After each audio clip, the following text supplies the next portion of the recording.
علماء نے بیان فرمائی ہے۔ ایک تو ایک آدمی جو ہے پڑھا لکھا نہیں ہے، جانتا نہیں ہے، شعور نہیں ہے، اس کی بنیاد پر وہ آدمی جو ہے اس بات کو سمجھ نہیں پاتا ہے کہ یہ صحیح ہے یا غلط ہے، اور اس میں مبتلا ہو جاتا ہے۔ لیکن دوسری چیز یہ ہوتی ہے کہ ایک پڑھا لکھا آدمی جو گہری شعور رکھتا ہے، سمجھ رکھتا ہے، قرآن و سنت کا بھی علم رکھتا ہے، لیکن اس کے باوجود بھی بہک جاتا ہے، گمراہی کا شکار ہو جاتا ہے۔ تو ایسے لوگ جو ہوتے ہیں وہ خود اپنی ذات کے لیے، سماج کے لیے بہت زیادہ خطرناک ہوتے ہیں کہ ایک آدمی کے سامنے نصوص ہو، دلائل ہو، وہ شریعت اور دین کی گہری بصیرت اور علم بھی رکھتا ہو، اور اس کے باوجود بھی فکری طور پر گمراہ ہو جائے۔ انسان اس کتاب و سنت کے صحیح نصوص، سلف کے آراء، سلف کا احترام دلوں سے نکل جائے، اور آدمی اس طور پر اپنی رائے، اپنی سوچ، اپنی فکر ہی کو کل کائنات سمجھ بیٹھے، تو اس آدمی سے بڑھ کر کے کوئی آدمی گمراہ اللہ کے یہاں نہیں ہو سکتا ہے۔ اور ایسے لوگوں کو علماء سلف جو ہے ہوا پرست کہتے تھے،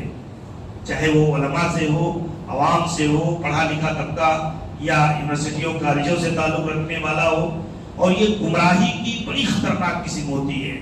ایسے لوگوں کو عموماً جو ہے ہدایت ملنا اور پلٹ جانا صحیح بات کی طرف یہ بہت کم ہوتا ہے، کیونکہ وہ آدمی جان بوجھ کر کے عمدن و قصدن جو ہے ایسی چیزوں کو، ایسی جہالت کو، اور ایسی جو ہے فکر کو وہ آدمی اختیار کرتا ہے، اور پھر اس اپنی فکر پر جو ہے قرآن و سنت کی دلیلیں بھی لاتا ہے۔ قرآن و سنت کے عموماً آپ دیکھیں گے کہ بدعت کا طریقہ، اہل بدعت کا طریقہ اور اہل سنت کا طریقہ دونوں میں بہت بنیادی فرق ہوتا ہے۔ اہل سنت ہمیشہ دلائل کی اتباع کرتے ہیں، دلیل آ گئی، سنت آ گئی، حدیث آ گئی، تو اپنی خواہش، اپنی چاہت، اپنا سب کچھ اس کے تابع کر دیتے ہیں، اور وہی ان کی سمجھ ہو جاتی ہے۔ لیکن عموماً جو اہل بدعات میں سے ہوتے ہیں ان کا طریقہ کیا ہوتا ہے؟ ان کے ذہن میں کوئی فکر پیدا ہوتی ہے، کوئی سوچ پیدا ہوتی ہے، وہ کتاب و سنت سے ہٹ کر کے کوئی اپنا الگ فکر قائم کرتے ہیں، اور اس فکر کی تائید میں قرآن و سنت کی ساری دلیلیں لا کر کے توڑ مروڑ کر کے اس کو پیش کر کے اپنے فکر کی تائید میں اس کو پیش کر دیتے ہیں۔ اب ہوتا کیا ہے؟ قرآن کی کوئی آیت آئے گی اور اس میں کوئی معمولی سا ایسی چیز کوئی ان کو نظر آئے گی، اس کو اٹھا کر کے اپنی بدعت پر پیش کر لیں گے۔ کوئی ایسی حدیث مل جائے گی، اس کو اٹھا کر کے اپنی بدعت پر لگا دیں گے۔ عموماً ایسے ہی ہوتا ہے، اور اسی لیے آپ دیکھیں اللہ تعالیٰ نے اس آیت کے اندر، اور ایسے ہی قرآن مجید کے اندر کئی آیتیں ہیں جس میں اللہ تعالیٰ نے اسی قسم کی باتوں کو ذکر فرمایا ہے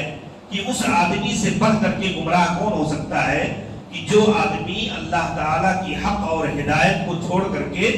وہ آدمی اپنی خواہشات نفس کا غلام بن جائے۔ اس کا نفس جس چیز کو صحیح کہے تو اس کو صحیح مانے گا،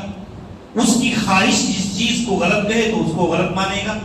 تو یہ بڑی خطرناک قسم کی چیز ہوتی ہے۔ اسی لیے آپ دیکھیں حضرت ابن عباس رضی اللہ عنہ نے یہاں پر تفسیر کیا تھا، انما سمی ہوا لانه یهدی بصاحبہ الی النار، اس لیے کہ ایسا آدمی، اس کی خواہشات نفس اس قدر اس کو گمراہ کر دیتی ہے، راہ حق سے ہٹا دیتی ہے کہ وہ آدمی اس پر چلتے چلتے جہنم میں چلا جاتا ہے، اور اس کو جہنم میں پھینک دیا جاتا ہے۔ اور اسی لیے امام شافعی رحمہ اللہ کہتے ہیں کہ انما سموا اصحاب الاہواء لانہم یغون فی النار، انہوں نے بھی وہی تشریح جو ہے قرآن مجید کی آیت کے اندر وہی چیز کی ہے کہ ان کو اصحاب الاہواء کہتے تھے سلف صالحین۔ یہ ہوا پرست لوگ ہیں، خواہشات نفسانی کے غلام ہیں، اور یہ ہر دور کے اندر رہے ہیں۔ ایسے لوگ ہر دور میں، ہر زمانے میں پائے جاتے ہیں۔ اسی لیے آپ دیکھیں گے کہ امام ابن تیمیہ رحمہ اللہ نے بڑی پیاری بات ذکر کی ہے، کہتے ہیں کہ عموماً ایسے لوگوں کا معاملہ وصاحب الہوى یحمیہ الہوى ویصبہ، کہتے ہیں کہ ایک آدمی جب اس قسم کی بیماری میں مبتلا ہو جاتا ہے تو خواہشات نفس اس کو اندھا کر دیتی ہے۔ حق کو قبول کرنے سے آدمی اندھا ہو جاتا ہے، حق کو سننے سے اندھا ہو جاتا ہے. اور آپ دیکھتے ہیں سماج کے اندر ایسے بہت سارے لوگ ملیں گے جو آپ سے حق بات پر حجت کریں گے, صحیح بات پر حجت کریں گے, اور کوئی دلیل نہیں ہوگی ان کے پاس. ان کو صرف خواہشات نفسانی. اب کہتے ہیں کہ وہ آدمی اگر جو ہے بات کرے گا تو ہوا پرستی کے مطابق بات کرے گا, وہ آدمی اگر کوئی رائے اختیار کرے گا تو اس کی خواہشات نفسانی ہی اس کو اس بات پر آمادہ کرے گی. تو یہ چیز جو ہے انسان کے لیے بڑی, اور اسی چیز کو اللہ کے نبی صلی اللہ علیہ وسلم نے ایک حدیث کے اندر بیان فرمایا, وَإِنَّهُ سَيَخْرُجُ مِنْ أُمَّتِ أَقْوَامٌ, میری امت میں ایسے لوگ پیدا ہوں گے کہ تجارا بہم تلک الاہواء, ہوا پرستی نے ان کے ساتھ کھیل کھیل رکھا ہوگا. ان کی نسوں میں, ان کی رگوں میں, ان کی سوچ میں, ان کی فکر میں خواہشات نفسانی پوری طرح سے غالب آ چکی ہوگی.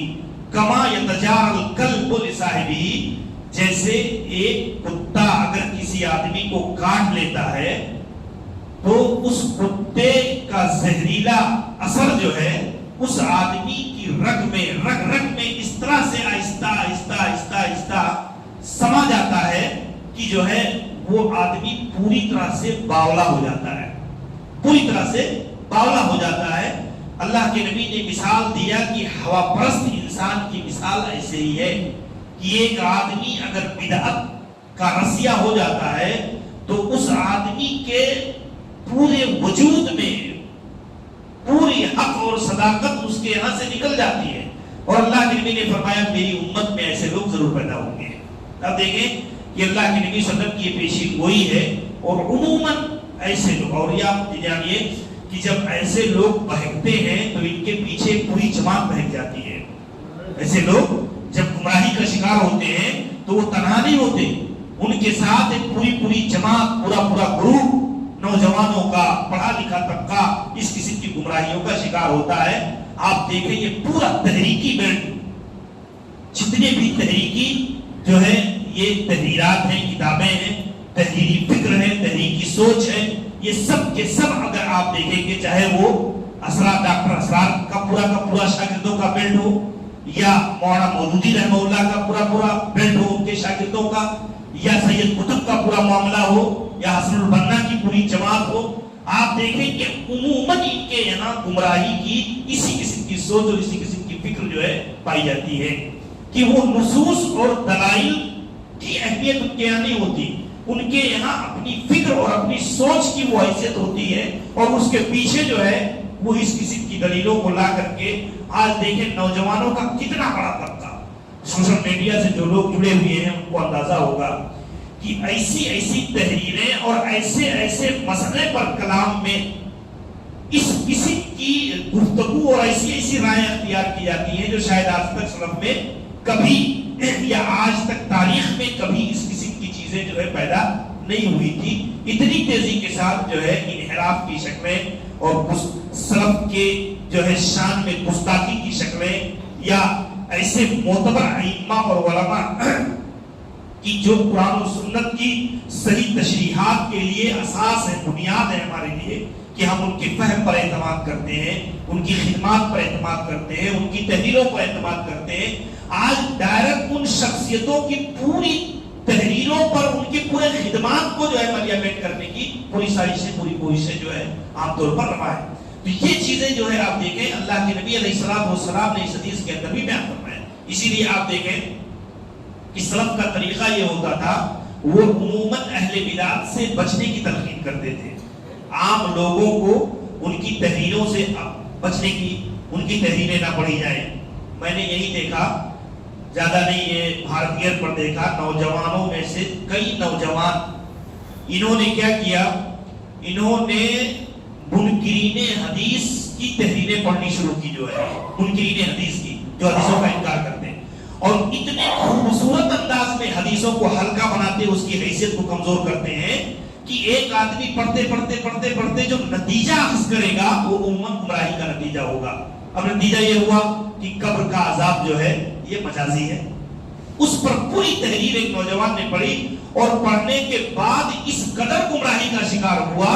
کہ وہ ابھی تک اتنی بحثوں کے باوجود بھی ماننے کو تیار نہیں ہے کہ قبر کا عذاب جو ہے حقیقی ہے، اور کتاب و سنت کے نصوص، کتاب و سنت کے دلائل جو ہے کیا ہے، اور یہ منکرین حدیث کا یا اس قسم کے شبہات پیدا کرنے والوں کی ذہنیت اور سوچ. تو آدمی اگر اپنا عقیدہ، اپنا منہج گہرائی سے نہیں جانتا اور دوسروں کے منہج اور دوسروں کی فکر پڑھے گا تو لازمی سی چیز ہے کہ وہ اس سے متاثر ہوئے بغیر نہیں رہ پائے گا.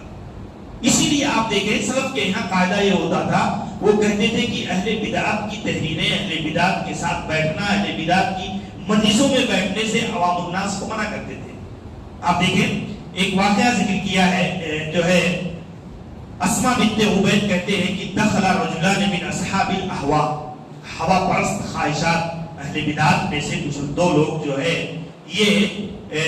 آئے جو ہے علامہ ابن سیرین رحمہ اللہ کے پاس. علامہ ابن سیرین آپ جانتے ہیں کہ بہت بڑے امام ہیں جو ہے، یہ ان کے پاس آئے اور انہوں نے کہا یا ابا بکر نحدثک بحدیث، ہم آپ سے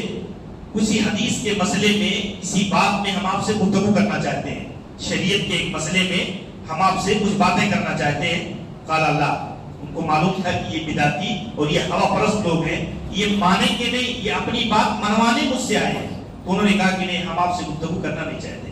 فنقرأ علیک آیۃ من کتاب اللہ، اس نے قرآن مجید کی ایک آیت پڑھی، اور تو حضرت انہوں نے کہا ابن سیرین نے کہ لا، میں اس پر کوئی بات کرنا نہیں چاہتا.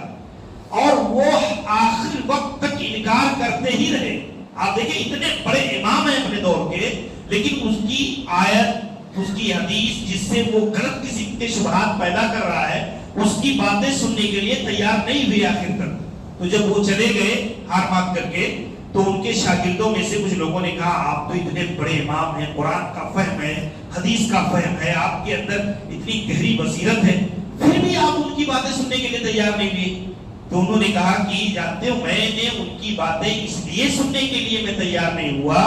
کہ انی خشیت ان یقرأ علی آیۃ، مجھے ڈر ہے کہ وہ میرے اوپر ایسی آیت پڑھیں گے مشتبہات میں سے، اور پھر اس پر ایسی جرح کریں گے کہ مجھے ڈر ہے کہ میرے دل میں ان کے شبہات کی کوئی بات نہ داخل ہو جائے، بیٹھ جائے، اور میں اس پر غور کرنے لگوں کہ واقعی ایسا نہ ہو وہی بات صحیح ہو جو انہوں نے کہی ہے. تو یہ اصل میں دیکھیے آپ سلف صالحین جو ہے ایسی چیزوں سے حد تک امکان اجتناب کیا کرتے تھے، وہ ان کو یہ چیزیں گوارا نہیں. اب آج جب یہ باتیں کہی جاتی ہیں تو کہتے جو ہے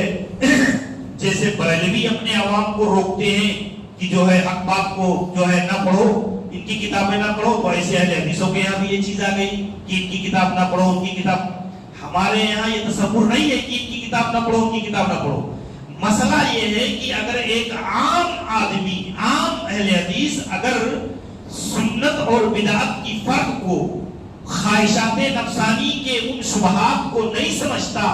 تو اسے قطعاً جو ہے